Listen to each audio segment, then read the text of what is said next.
ഒരു മരത്തിന് ഏറ്റവും മനോഹരമായത് അതിൻ്റെ പൂക്കളോ അതോ അതിൻ്റെ ശിഖരങ്ങളോ അതിൻ്റെ കായ്ഫലങ്ങളോ? ഞാൻ പറയുന്നു അതിൻ്റെ വേരുകളാണെന്ന്. കാരണം മരം എത്ര വളർന്നാലും അതിനെ താങ്ങി നിർത്തുന്നത് ആരും കാണാത്ത മണ്ണിനടിയിലുള്ള വേരുകളാണ്. മനുഷ്യനും അങ്ങനെ തന്നെയാണ്. നമ്മളെത്ര ഉയരത്തിലെത്തിയാലും നമ്മളെ താങ്ങി നിർത്തുന്നത് വേരുകളാണ്. ആ വേര് ചിലർക്ക് അവരുടെ അച്ഛനാണ്, അമ്മയാണ്, അല്ലെങ്കിൽ അവരുടെ സ്വന്തം സുഹൃത്തുക്കളാണ്, അല്ലെങ്കിൽ അവൻ്റെ സ്വന്തം നാടാണ്.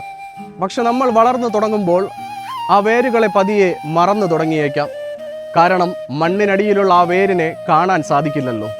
ഒരു കൊടുങ്കാറ്റ് വരുമ്പോൾ നമുക്ക് മനസ്സിലാകും മരത്തിൻ്റെ ശിഖരങ്ങളിലോ കായ്കളിലോ അല്ല അതിൻ്റെ ഭംഗിയെന്ന്, മറിച്ച് അതിനെ താങ്ങി നിർത്തുന്ന ശക്തി എന്നത് വേരാണെന്നുള്ളത്. ഒരു പ്രതിസന്ധി വരുമ്പോൾ നമുക്ക് മനസ്സിലാകും പണമോ പ്രശസ്തിയോ പേരോ അല്ല നമ്മളെ താങ്ങി നിർത്തിയത്. നമ്മളെ താങ്ങി നിർത്തിയത് നമ്മളെ സ്നേഹിക്കുന്ന മനുഷ്യരായിരുന്നു എന്ന സത്യം. അതുകൊണ്ട് ഉയരങ്ങളിലേക്ക് എത്തുമ്പോൾ സ്വന്തം വേരിനെ മറക്കാതിരിക്കുക. വേരുകൾ ഉണങ്ങിയാൽ മരം നിലനിൽക്കും, പക്ഷേ ആ മരത്തിന് ജീവനുണ്ടാകുമോ? ജീവിതത്തിൽ ഉയരങ്ങളിലേക്ക് പോകുന്നത് വലിയ കാര്യമായിരിക്കില്ല, പക്ഷേ എത്ര ഉയരത്തിലെത്തിയാലും സ്വന്തം വേരിനെ മറക്കാതിരിക്കുക. അതാണ് യഥാർത്ഥത്തിൽ ഒരു മനുഷ്യൻ്റെ ഉയരം.